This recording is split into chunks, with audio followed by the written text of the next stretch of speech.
Hello, it's Caroline at For the Love of Crochet, and today is a little Sunday crochet chat on what I've been hooking up this week, along with my Christmas goodies that I'll be posting on Monday. I'm excited to share that final week of Deck the Halls collab. But for this week, I got some more lovely happy mail from my dear friend Cassandra as a happy birthday present. And so I'm going to share that with you, and then some goodies that I've been hooking up. Cassandra, she sent me this lovely little bunny bag that her family and her picked up in Paris. I cannot believe I'm getting things from Paris and England and the UK and Texas. It's just so awesome. But so she sent me this little bag and some of her favorite candy goodies. These ones are eggs, and my husband opened them up and ate them right away. And I was like, I was gonna do a taste test. They're chewy. Very nice little goodies. And then she sent me this lovely rose tin filled with some candies that have rose in them. Like they smell good and taste good. I've already had these, so very sweet little tin. And then she picked up this notebook from Paris while she was in vacation, and she had to get one for me. So I thank you so much for thinking of me on your vacation, Cassandra. It's so beautiful. Another lovely notebook. Because you're bunny queen. And a lovely little note. It's so sweet. And a postcard that she picked up in Paris too, I believe.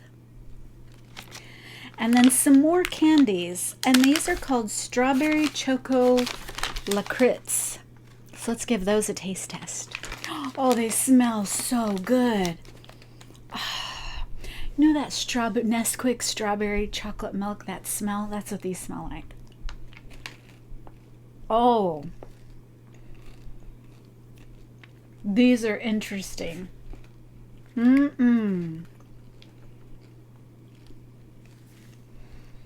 It's like a mix between a gummy. These are so good. Oh boy. These are really yummy. And when I opened the package, there was a bunch of these little Denmark flags as the confetti. And she said it's tradition to have those in Denmark. So I have a bunch of little Denmark flags as confetti. And then she sent me this one, but this one sadly did not make it in the heat. So it's like flat as a mushy pancake, and it's really gooey, and it didn't make it. So I'm gonna open it.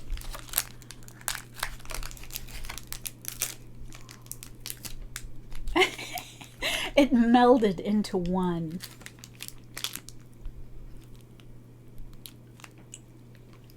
I don't know, it has all these little pictures, egg, it's so weird.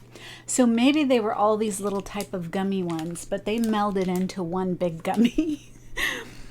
Yum. These are my favorite. And yes, this sweet little bag.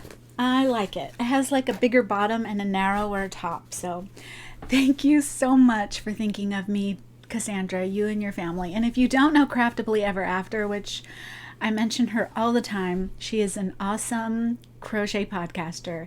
She loves the crochet challenge, and I just love her thought process on how she gets to her projects. So go check her out if you don't already know her. Okay, so I have an amigurumi for you and some progress on some things I've been working on. I'm happy. So for the first one is Joe's Web came out with a leggy froggy pattern of her own. So here it is. Here's my little leggy froggy Joe's Web style. I used my felt eyes, so I just glued them on, gave it a happy face and some cheeks. And yeah, so this is so cute. Now, when I did this project, this was the yarn that was sitting next to me, and I actually used a 5mm hook. I can't believe it. So I do have a little bit of gapping, but again, I could not be bothered to get up from my chair. Once I'm down, I'm down. I'm out for the count. And if I can't send my daughter to go get it for me, then it's not happening. But I was able to do this. It's so cute. So this Froggy's got curves. Okay, and then Nomad Stitches, the July Vesuvius cowl. That's all of the month of July. It's a free pattern. I was struggling hard. I managed to finish the sleeve. So both sleeves. Now I know this looks really large, but this actually will connect, and this will be the neck, and then the neck is going to have an I-cord that'll tighten it up even more. So yes, so this is considered the back, and then these are the sleeves, and these, I don't know if you could tell, these increases are up here, and then they connect. So we shall see how that goes, but it's moving quite along. This is an alpaca silk that I picked up at the San Diego Yarn Crawl. I'm excited because this is such a challenge for me, and I have been staying away from challenging projects in terms of garments because I keep getting discouraged, and because people will get it, and I'll see people posting their make of this, of any particular top, and I'm like, why don't I get it? But I am pushing through, you guys, because I want to get it, and I want to get better, and the only way to get better is to keep trying, because if you don't even try, then you've already failed, and I'm trying. So I'm going to keep going, and let that be an encouragement to you too. If you find something challenging, push through. I know sometimes we use crochet as a coping and therapeutic, and sometimes we don't want a challenge, and that is perfectly okay. But this one is a challenge I want to master, and so I'm getting it done. And then, stemming off from last week, I made this little basket out of all those scrap yarns, and it has this lovely, it will carry yarn, you know, carry a project and some little yarn balls and a little catch-all maybe next to your bed. So I love the way this one came out, but I left off on not finishing these two. And so look, I made the border for the top, and I love it. And of course, I made it in my signature color, this aqua, turquoise, duck egg, whatever you want to call it, because it's everywhere. Look at me, I am wearing it. Okay, so I really like this. So I got this design off of Sigoni Macaroni, this pattern and this border, and so I finished the other one as well that way. So we have a lovely border on this one, and then I had a long doctor's appointment, and I brought some yarn, and I tried to do it from memory and it's a little wonky. So waiting for my numbers and going to labs and going back and forth, I must have lost count somewhere. Even though I tried to check it, I did lose count. Anyway, I also don't like these colors together, but nonetheless, I was getting rid of some yarn that I did not want, and so I'm taking down my stash very well. So yeah, these are some bowls that bowls, bags, whatever, put plants in them.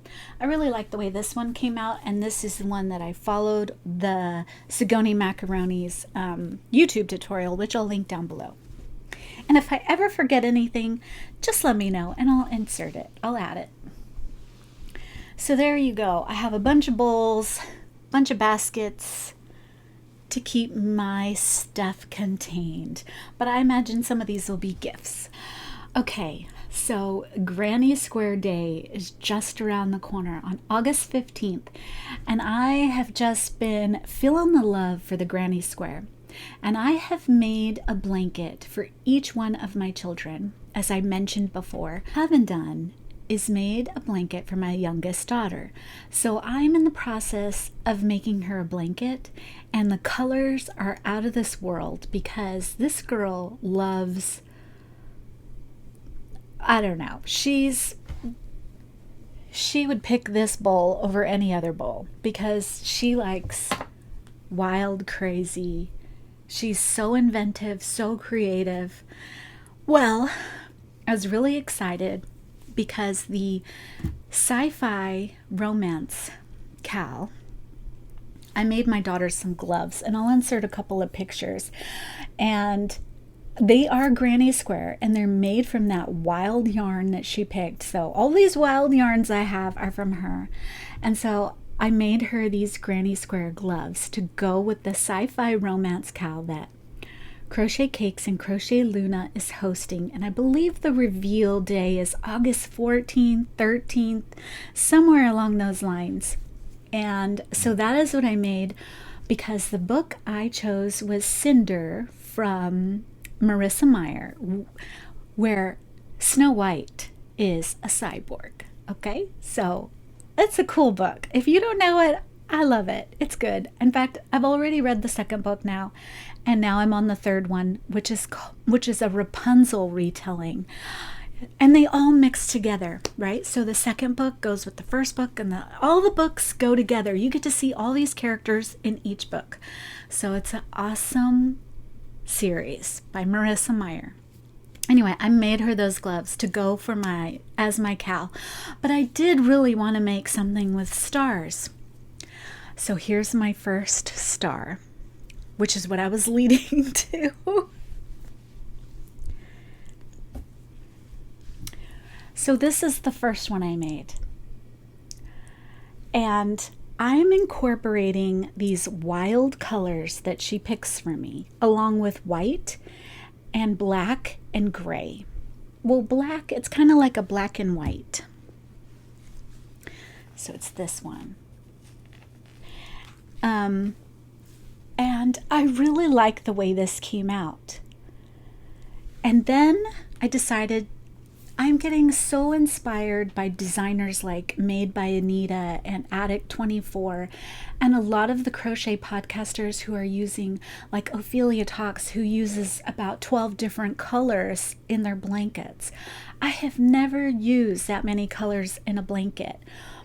And so they have encouraged me and inspired me because my daughter loves colors so much. I wanted to make her a blanket that's specifically for her. And so I'm trying to incorporate all those wild colors, but she also likes black. So here's the second square. Yes, so this is a star. So I would have liked to include this in my sci-fi romance CAL, but I know it won't be finished by August. And I just love that I am making something. So this is going to be like a patchwork blanket. So I'm making squares the same size, kind of, but then I'm also finding different types of squares. So this one is a heart. It's so cool. And I used that black and white and then finished up with that gray. And then I decided to give this one a try, which is half granny square and half solid squares. But when you put those two together, like when you put a bunch of them together, they'll make a neat little design. So I made a square like that. And then I made the square to incorporate more colors. So I am going to include white. So I have the heart, and then I have the wild heart. And that's who she is, wild at heart. My little Kimmy, she's wild at heart.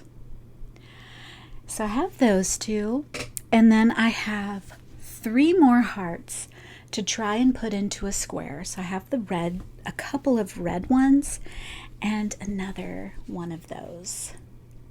So I am going to make like a patchwork granny square, infusing these colors in different types of design.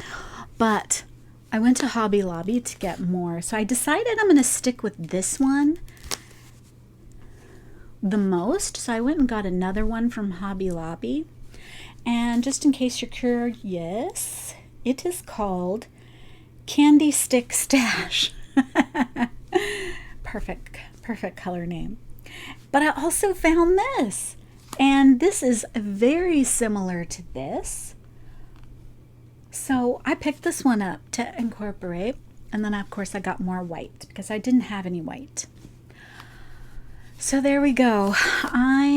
I'm also gonna try, I may change my mind, right? Because I'm gonna try and assemble these together and just let her help me.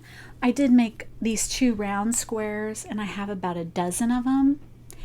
But I was thinking if I backed it with white and then backed it with gray, and then this could be a border, but I'm not sure because it's so different from these colors. I'm still working it out, but I have these just in case to add some more color to this. This brought me so much joy to put together. I just love it. I'm so happy with the way it's coming out, and I'm excited about playing with different types of squares to add to her blanket. And I'm just, yeah, this was so much fun to make. I love it. And I think, you know, getting that huge yarn pack that I had gotten from Ophelia Talks, which had 15 colors of Stylecraft Special DK, just sent me over the roof with trying to find all kinds of different patterns. And in my search, I just found so much encouragement and enjoyment as seeing all this color exploding in blankets that I'm so thrilled to start this and work on this. And I'm loving it already. I'm just loving it. Okay, now that Hexa Daisy CAL, ooh, that is coming along beautiful. Speaking of blankets, here's my basket of yarn and all the Hexa Daisies. And then this is the bag I keep by my chair. I made my first half Hexa Daisy, so that, I think we only need like 8 of them. Not sure, just going off memory. But this is the latest edition, and oh my goodness, do I love this color. I think this is my favorite color because it kind of brings out that sparkle in the daisy. It's so beautiful. I love this color. And I think the other edition is the red. These are my 2 latest editions. These, like I said, take me 20 minutes to do, and when I don't want to think about anything, I know that I can work on these.